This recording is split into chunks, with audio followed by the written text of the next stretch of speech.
Hello, everyone, and welcome to another Deconstructing Leftist program.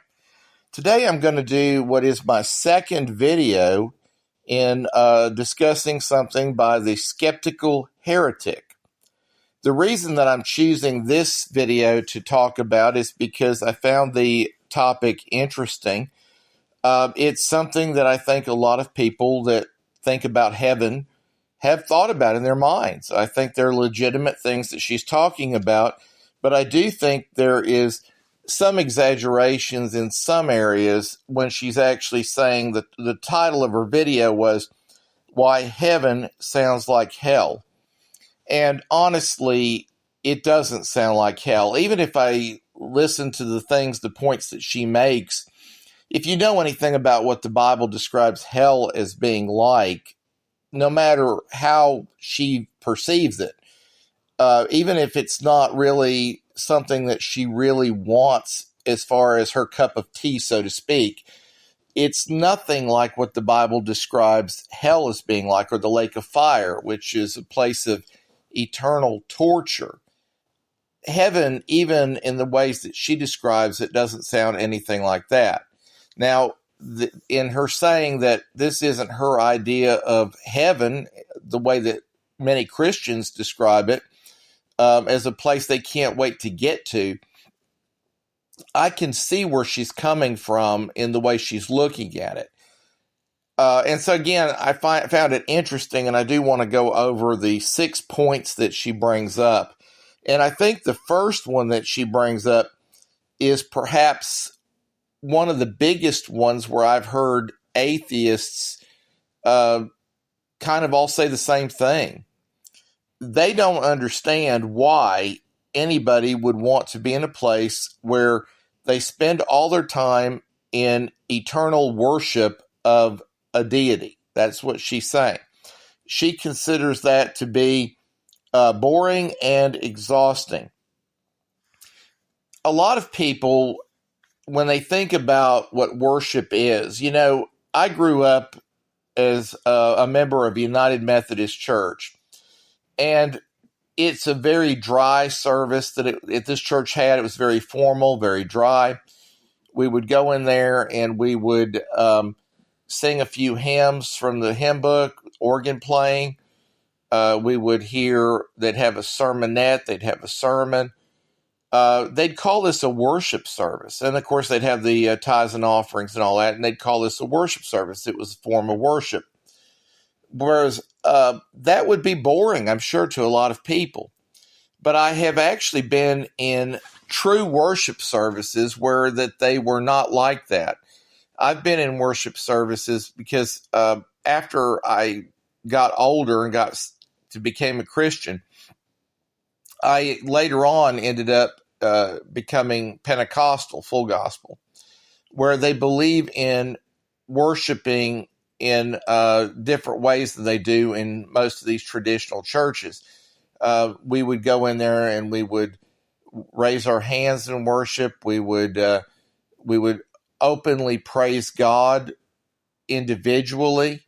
It wasn't just corporate, like reading out of a book, things like that. It wasn't singing the same songs over and over. It was real praise and worship.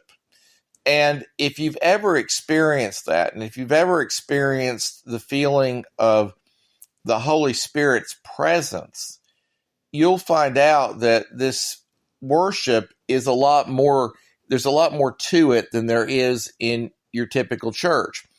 And if you've ever seen, I know people dispute this, they'll claim psychological reasons and so forth, but you'll see people who will, they'll get to where they're dancing in the Spirit, or they call it being slain in the Spirit. You'll see them fall out on the floor, and they'll just be kind of lost in a state of praise and worship. You see these kind of things happen, and I know some people, they're always looking for a logical reason for it, a human reason for it, and so forth. But what I can tell you from personal experience, if you've ever been in the presence of God, and I mean to this extent where you feel God, you do not want to leave it. It is a place that is, the best I can describe it, it's euphoric. You don't want to be out of the presence of God. So it's not the way that people think it is. And in heaven, you're in the very direct presence of God. So it's like, and it's all the time. People are not going to be forced to worship God. People will want to. It's like I say, it's euphoria. It's a state you won't want to leave. So that's the simplest answer I have for that. God created people for his pleasure. He didn't create us to be all independent agents who could do anything they wanted. He created us for his pleasure, and that's his right to do it. And so, and we are his servants. And, I know that some people say, well, why would he need worship? He desires worship. And he created us to be the creatures that would worship him. And so, if I can understand, and I can't talk somebody out of this or talk them into wanting to be worshipers of God. I can't talk her into this. I'm just trying to explain it. And if you have never experienced being in the direct presence of God in the way I've described it, you really won't understand it. And so I think that's why it doesn't make me look at this as like it's going to be boring or exhausting. And another thing too, it's not like that's what everybody's going to be doing all the time in heaven. They're not going to be at the throne all the time in heaven worshiping. We will have purpose in heaven. We will have jobs to do. The angels that are in heaven have jobs to do. God didn't just create us just to be around the throne all the time. He's got angels that do that all the time that were created for that purpose. And we will do that, but we'll do it of our own free will. But it won't be what we're doing all the time. So I understand the thinking here. If all I'd ever experienced was dry church services that we call worship services, then I would have to agree with her. It's kind of like the ones that have an image of heaven as just floating on a cloud all the time, and they've never experienced. That's all they think about it. You're going to be laying on a cloud all the time playing a harp, which isn't true. But if you think like that, I can see why you might think that would be boring and exhausting. It won't be boring. It won't be boring at all. And there's always activity going on in heaven. So you won't be bored. There will be plenty of things to do all the time. And, but again, I do understand the thinking. I really do. She wants to know why streets of gold. Why would they need streets? And one person in the comments even said, why would you need streets? Do they have automobiles in heaven? Now, they don't have automobiles in heaven, but people walk on streets. People are going to be able to walk. And the bigger reason for it, she was talking about like gold as far as it's only valuable down here because it's rare. And yeah, that's true. And we make jewelry out of it and stuff like that. These golden streets, they're there for beauty's sake. A lot of the things that you see in heaven, it really is about beauty. God creates beautiful things, and his home in heaven is going to be a beautiful place, the place that God's at. And that's why you have like gates made out of pearl. It's beautiful things that are beautiful to the eye. That you had the temple in Jerusalem, a lot of it, when you start reading about like what Solomon did in building the temple, and all the gold and so forth and all that, it was done for beauty as well as it was for other things. A lot of the things that were built into it, it says were built for beauty. God loves beautiful things. God created a beautiful world. A lot of the time, I am a truck driver. I've traveled all across the USA and parts of Canada, and I've seen areas that were just absolutely magnificent, and I'll admire them for their beauty. And God created a beautiful world, and he created an even more beautiful heaven. And I imagine that this world was a lot more beautiful before the fall. The Garden of Eden, I can't even imagine what it was like. So why streets of gold? A lot of it has to do with beauty. And, I mean, I guess I can understand. I don't know anybody that doesn't like the looks of gold. And I can't even imagine what these golden streets are going to look like. I guess there's all types. There's some people that like ugly things. They think that they're beautiful. I'm not meaning to say this just to pick on people, but I'll just be honest with you. I find tattoos to be ugly. I find a lot of the piercings that people get to be ugly. And yet they get these things and they find them beautiful. I think that there's things that would be completely unattractive to me that others seem to find value in. But to me, I've never met anybody that thought that gold wasn't at least attractive looking. And the golden streets, I think it's going to be obvious why the golden streets when we're in heaven. She mentioned something. This is something I absolutely don't even agree with anyway. I do believe we're going to recognize the other people in heaven and they'll know us. And I do believe, that loved ones that went on, friends that I knew that died, I believe that I will know them in heaven. And I think I'll even know a lot of the early saints of God that I read about in the Bible. I was on my last video, I was talking about the story of Noah, which has come under a lot of criticism from atheists. I believe that I will actually know Noah in heaven and even be able to carry on conversations with him about his experience down here building the ark and everything and about how all that went. So I believe we will recognize everybody. Everybody will be known as they were down here. So she said that she's known of some people that don't believe we'll recognize other people as they really were. Well, Moses and Elijah met with Jesus, and the disciples knew who it was that were there at the Mount of Transfiguration. They recognized it, that it was Moses and Elijah and Jesus. And yes, I do believe that we will know everybody as they were known down here. Why the need for mansions? I think the same sort of things that she has. I've thought about it. What would be in the mansion? You wouldn't need a bedroom to sleep in because there's no reason to believe that our spirit person would need rest. We wouldn't need a kitchen, you wouldn't think, to prepare our own meals. But at the same time, that doesn't mean that you don't have a space that you want, or maybe you've always desired a certain type of home and that you could not afford. And maybe God is just giving it to you as a reward in a private place where you can be alone at times. I mean, I like to be alone at times, and I don't have any reason to believe that I wouldn't have that desire to kind of get away and be alone at times, even in heaven. Why do we assume that changes? She was talking about us not being would we lose ourselves when we get there?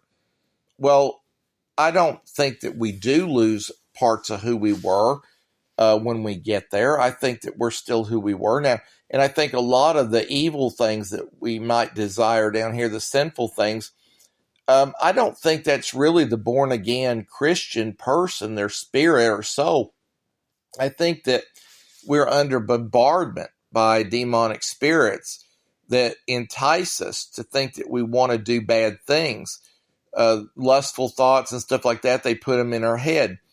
And lustful desires and sinful desires, anger, spirits of anger and jealousy and so forth.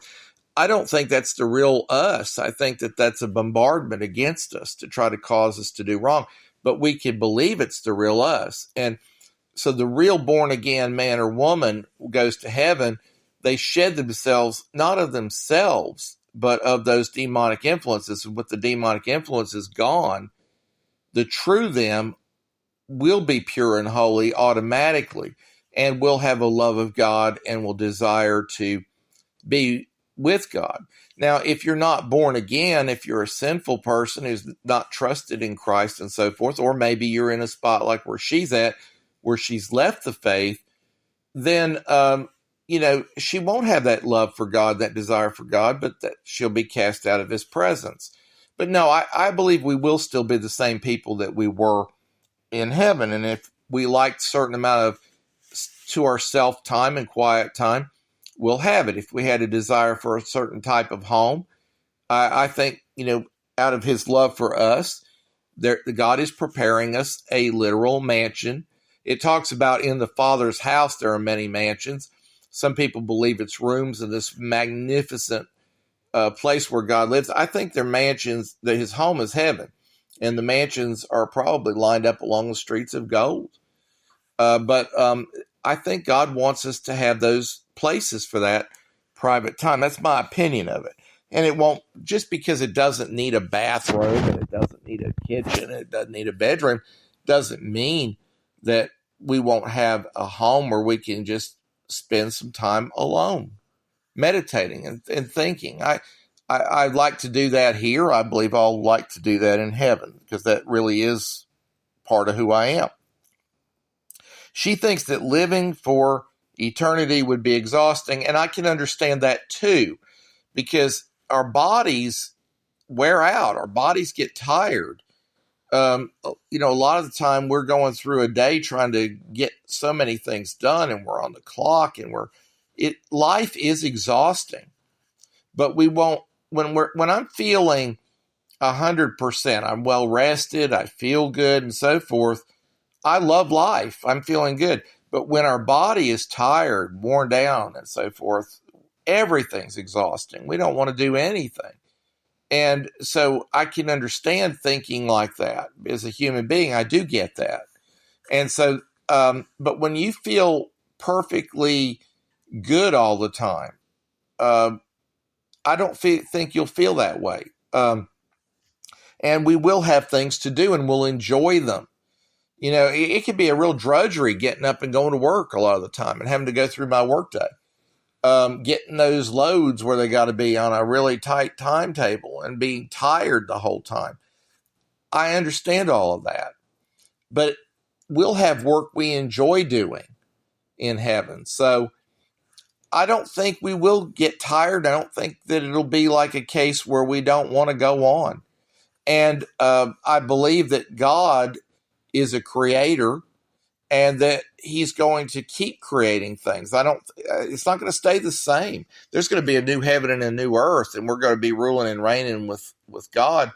And it's an exciting thought of what he's going to do next. He's a magnificent creator. We've seen the creation here, and I don't think we will get that way. And she says she can feel, a certain amount of negative thoughts about living forever or not living forever. And again, as a human being, I understand where she's coming from, but I don't believe it'll be like that in heaven.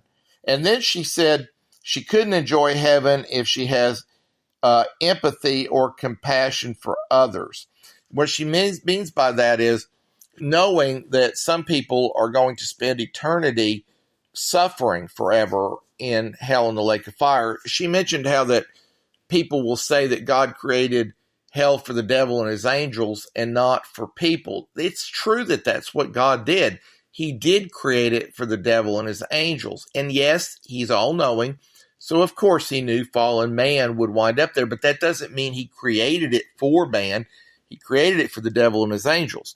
But the people that choose to follow the devil and the fallen angels, the demons, will go there with them. It's not that it was created for man, it was created for the devil and his angels, but those who follow that same devil, they're going to just spend eternity there too, rather than in the joys of the Lord. Now, the empathy thing. I do understand, again, as a human being, the thought of relatives that didn't know God, or they were sinful people. It's a sad thought that they're going to suffer for eternity. And it really is. It is a sad thought. How could you not feel that way? So I do get that. I understand that. I look at it like in heaven, we will see the big picture. Right now, we are thinking of everything from the standpoint of a human being, and that's it.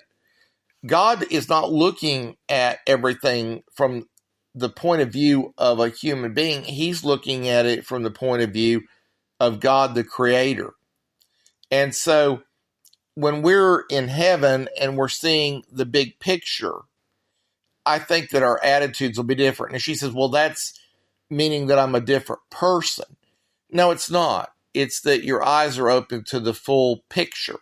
There's a difference in being a different person and having your eyes open to all the facts. I'll look at certain things and have certain views on things today based on my certain amount of knowledge I have of things. But when I see like new information comes to me about certain things, I'll change the entire way I look at it. I think it'll be the same thing there. When we're in heaven, we will look at things in a different way, more like the way that God sees it. I know that's hard to understand that, but that's what I think it is. So, and she did bring up one other thing. She said that what is paradise to one person is like hell to another person. And again, I understand that too. There's been numerous stories done depicting hell in ways that you wouldn't think. Like I remember an old episode of Twilight Zone where this criminal wound up dying, and he wakes up in this place that he thinks is heaven. He gets everything he ever wanted, and he gets all the money he wanted. He has beautiful women. Everything goes his way. He wins. He plays pool. He wins every time. He gambles. He wins every time. And he thinks it's heaven. He doesn't think he deserves to be there. He's like, how did I get here? And so forth. Well, it turned out it was no time at all that he became bored with everything, because there was no chance of anything happening except perfection for him, what he wanted. And he got bored with that. And he said he didn't belong there. He wanted to go to where he really belonged, was hell, the other place. And he says, you're misunderstanding. You are in hell. And then he was laughing at him. Some people depict it like that. Now, I'm going to just tell you that that's what he dealt with, is boredom. That would be nothing compared to what really hell is, eternal torture. Boredom's a horrible thing to have to go through all eternity, and I get that. But I'd still much rather, when I see what the Bible describes hell and the lake of fire has, I'd rather be in a place like that for eternity than what really hell is really like. It's a whole lot worse. I mean, just constant torture. And there will be certain things that will come against you, at certain types of torture and torment based on the types of sins you committed. I mean, yes, you can wind up there just from unbelief, but the amounts of torture and torment are different based on the level of sins that you committed. Now, I noticed somebody in the comments said that people make hell look better than heaven. No, I've never seen anything that was even close to that being true about that. Not if you really see what the biblical thing says about hell. The worst things that anybody can even imagine, as far as the idea of being boring. If I had to float around on a cloud all the time playing a harp, I'd much rather do that than be tortured and forever. I mean, and that's what they're saying. So no, even if it was boring, I don't think people understand how bad hell is. It's going to be eternal torment. Now, she said, well, she had to give up all empathy and caring to not care about the people suffering there. Again, it's a very human way of looking at things, and I get that. But again, you're going to see things through God's way of looking at it in heaven. You won't see it through man's way. It's not that it makes you a different person, except in the way that I'm a different person than I was, 10, 20, 30 years ago, because I know more things than I knew back then. She's a different person than she was in the past. We all go through changes that way, but it's not in God taking away who you are. It's that you are a different person because you've got more information. That's what it amounts to. So I think that's the best way I can answer that. As far as this life goes, she mentioned about, why she doesn't just, become what she called an absurdist. And just kind of just live for the moment.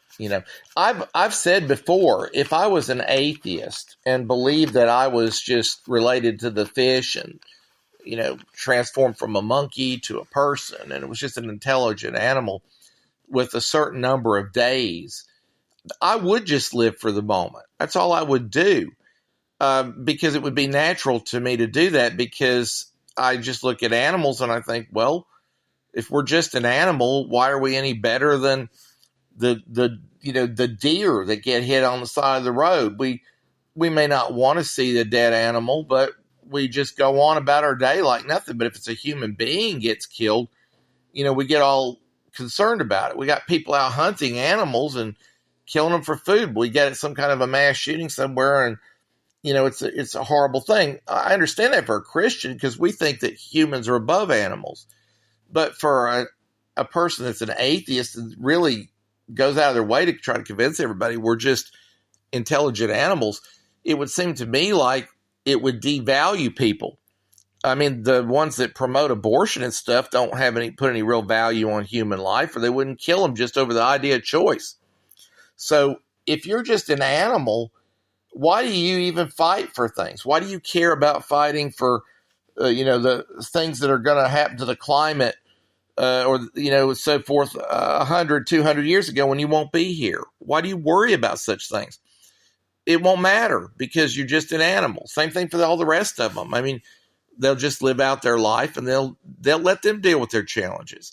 I would be like that if I was an atheist, because it makes sense to me. It's logical to me, because you just live out your days. I wouldn't be wasting my time trying to fight for other people. I'd be just trying to eat, drink, and be merry and have a good time, because what's life all about? It would have no meaning, really. You just live out your days, and that's it.